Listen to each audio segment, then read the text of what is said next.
Welcome, everybody. My name is Paula Huynh. I'm with Funding America Mortgage, and I have the privilege today of speaking with Miss Jessie Stephenson.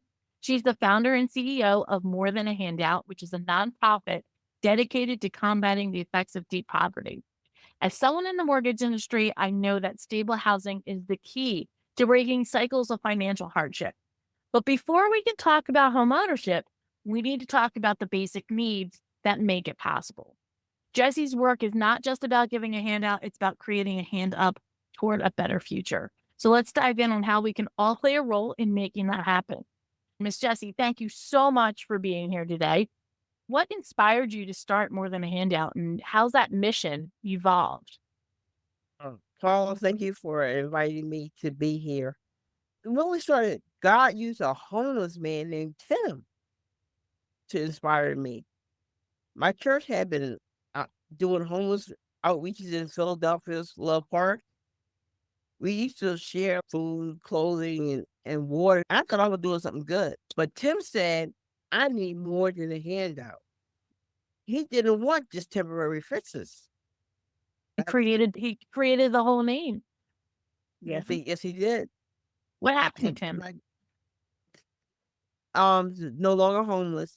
Matter of fact, Tim was our first volunteer in Love Park. We served in Love Park initially. He was our very first volunteer. And then when we stopped doing Love Park, we started serving the hungry, the homeless, and the working poor. We went throughout the city serving others. Mhm. Tim also was there at our first poverty simulation. Tim is really, even though he's no longer homeless, he lives in subsidized housing. He has a lot of health challenges, so he can't do as much, but he Mhm. still volunteers and we still help him every now and then. He really started basically, he nagged me into it. I love that. Your organization focuses on providing essential resources for those in the deep poverty. What do you see as the biggest obstacles preventing people from transitioning into stable housing? Most of the people I talk to, the housing prices, even the housing prices are going up, but salaries are not. Mhm. Unfortunately, they do have, like, rental assistance programs, but there are limited programs with limited funds. Mhm. So, the funds may run out may be received in January and run out by March. Wow. You gotta be right on. Yes, and if you don't know where to go, you may find out about it in March, and it's too late. The money's already Right. gone. It doesn't help people when they No. suffer something happens in August and then they gotta wait 6 months. Yes, and, there's no 6 month wait. The landlord's not gonna wait 6 months. You're gonna be homeless. Mm. And then you gotta find stable housing again, but now you've been evicted. Getting, stable housing is really going down, and people rip you off. Yep. That's when you know you're in need. When people rip you off. Oh my goodness. Yes. Financial education, I'm a big proponent of that. I love educating anyone from kids to adults. I think everyone needs some sort of financial education, and it plays a huge role in breaking cycles of poverty, right? Unfortunately, things are set up and systemic issues keep people poor. It's hard to get them out of that cycle without focusing on that education. Have you considered offering financial literacy or homeownership preparation programs as part of your support system? We have connected with a few organizations like Clarify, Mhm. Operation Hope, and a housing program called NACA. Even though they're about by mortgages and getting homes, they Yeah. also offer financial literacy. There are a lot of free programs that people are not aware of. Now, you and your volunteers, I assume you really drive that point home of, okay, now you've got something stable. Make sure you don't get into that situation again, right? Right? There's opportunity to have a conversation. Clarify and Operation Hopes. They're about building wealth. And you have to build wealth by having good financial literacy. Mhm. Miss Jessie, from your experience, what are some of the biggest misconceptions people have about homelessness and poverty that you'd like to change? Homeless people just want handout, Mm. and also that people who are homeless are mainly mentally ill. Some people are just like circumstances happen and they ended up being homeless. But they also people assume that people who are living in poverty or homeless or whatever are just lazy and they can easily get out of this situation. They just need to get a job. Why don't you just get a job? I just said to people, just get a job. You've been homeless for 6 months. Who's gonna hire you? What are you gonna put down as your address and the contact? Yeah, And go along and roadblocks. They don't people don't recognize there's roadblocks. Once you become homeless, you have additional roadblocks besides being homeless. yeah. I wanna circle back to when you mentioned your poverty simulator. I missed the first one. My family volunteered at the first one, and I was able to volunteer at the second. That is one of the greatest events I've ever experienced to help people who are on the outside looking in don't understand what those roadblocks are. They can't because they've never had to find the roadblock. Just to put something in perspective for people, imagine you lost your phone. You had no computer. How would you find information just to get someplace? You're not going to know where to start. So you're going to start at point A and they're going to send you to point B. And then you have to go to point C and then D and E before you finally get connected with the right person. All the while you're trying to think about how am I going to keep surviving? So your poverty simulator is so eye opening to people who are not exposed to it. What are your plans for the third one? Are you looking to branch it out? How can people help with that? Because I think it's a great exercise for people who don't have a lot of exposure to understand these are real life examples of what can happen to you. I got some good feedback from the last one that maybe I should have it during the week Mm, so people could and connect with employers so they give the people a day off to come to this stimulation or give them a couple of hours off to come to the right. stimulation. And that way you get people who are in the workforce getting a reality check also that this could be you.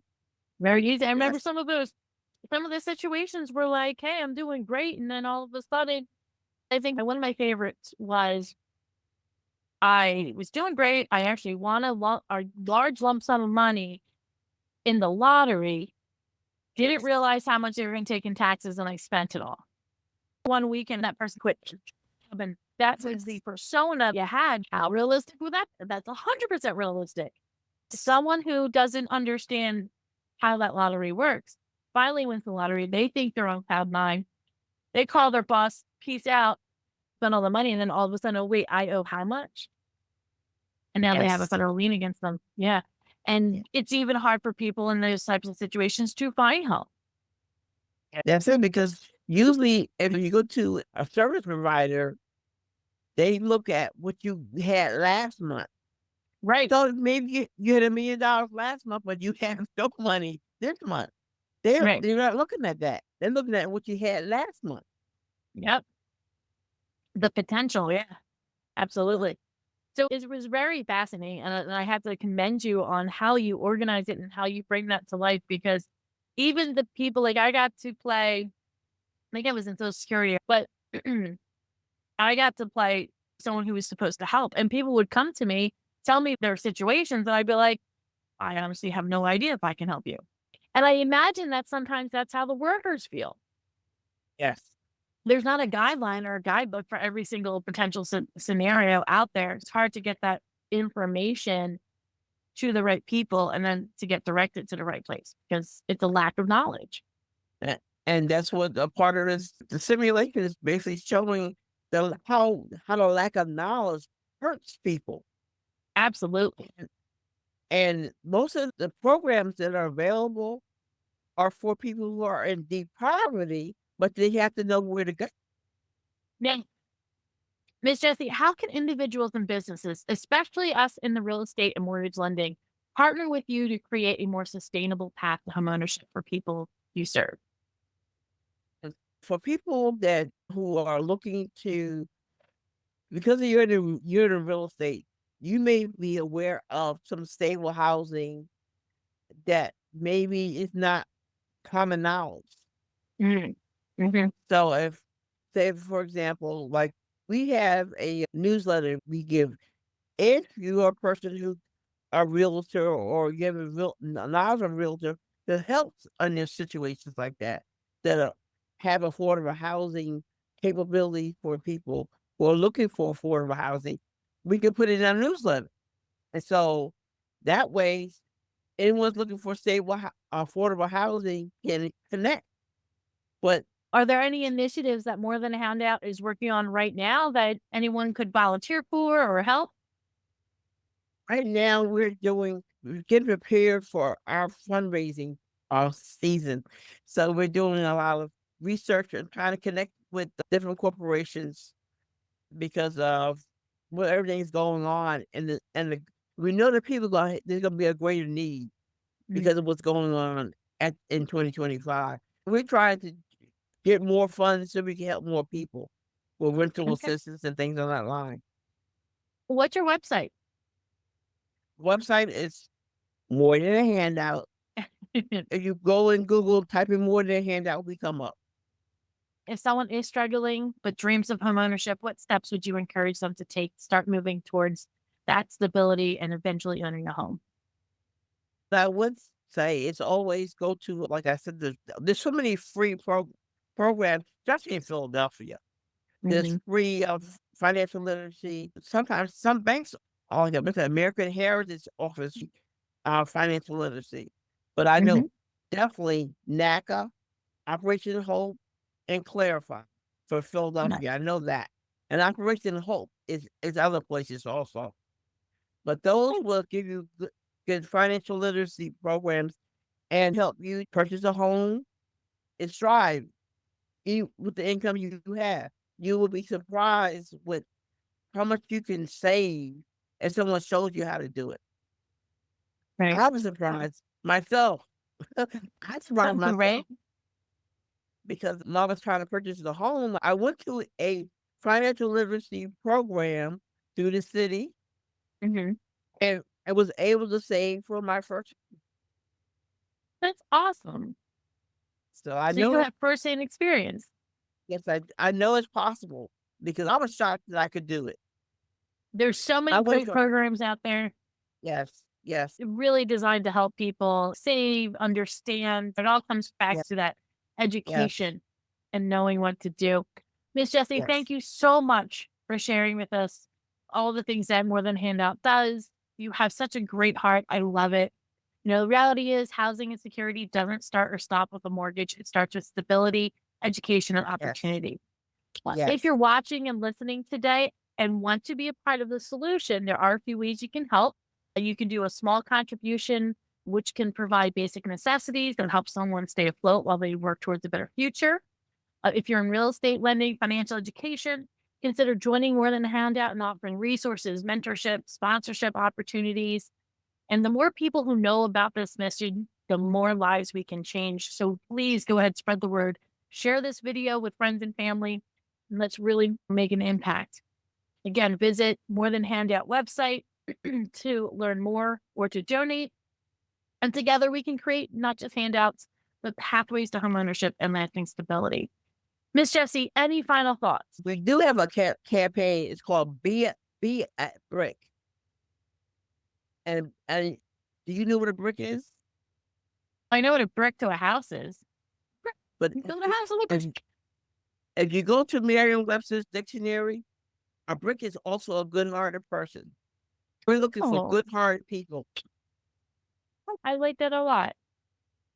So then you can volunteer on your website, right? Yes, if you go to our website, it's like our Be a Brick campaign. We're looking for bricks. I love that. You certainly are a brick in everything you do. Thank you so much for taking the time out to talk to me today.